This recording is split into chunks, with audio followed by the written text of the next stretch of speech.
பொது இன்வெஸ்டர் வந்து அவருக்கு ஒன்றுமே கிடையாது, இது வரைக்கும் கோல்டில் எதுவுமே கிடையாது, ஃபிசிக்கல் கோல்டு கிடையாது, இடிஎஃப் கிடையாது அப்படின்னா இப்போது வந்து அவங்க வந்து கோல்டு இடிஎஃப்ஓ சில்வர் இடிஎஃப்ஓ ஒரு அசட் அலோகேஷனாக எடுத்துக்கலாம். அசட் அலோகேஷன் அப்படின்னும் போது ₹100 ஒரு நம்மக்கிட்ட இன்வெஸ்ட் பண்ணுறதுக்கு இருக்குன்னா அதில் எவ்வளோ பர்சன்டேஜ் எவ்வளோ இடத்துல எந்த அசட் கிளாஸில் இன்வெஸ்ட் பண்ணியிருக்கோம் அப்படின்றது தெரியணும். ஒரு பர்டிகுலர் பர்சன்டேஜ் நம்ம ஷேர்ஸில் இன்வெஸ்ட் பண்ணியிருப்போம், அது ஈக்விட்டிஸில் இன்வெஸ்ட் பண்ணியிருப்போம், ஒரு பர்டிகுலர் பர்சன்டேஜ் வந்து ரியல் எஸ்டேட்லையோ, ஒரு பர்டிகுலர் பர்சன்டேஜ் கோல்டுலையோ இல்லை பாண்ட்ஸ்லையோ இந்த மாதிரி இன்வெஸ்ட் பண்ணியிருப்போம்.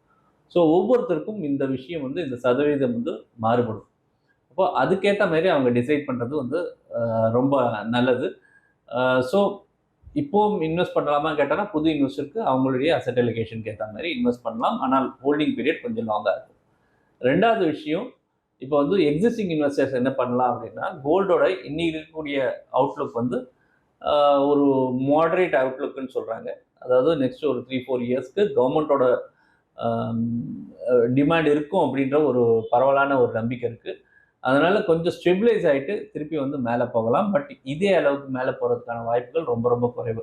அதாவது ஒரு வருஷத்துக்கு 40%, 50% அப்படின்றது வந்து அப்நார்மல் ரிட்டர்ன். அந்த மாதிரி ரிட்டர்ன்ஸை யாருமே எதிர்பார்த்து அந்த அசெட்குள்ளே போகிறது வந்து ரொம்ப கஷ்டமான வேலை.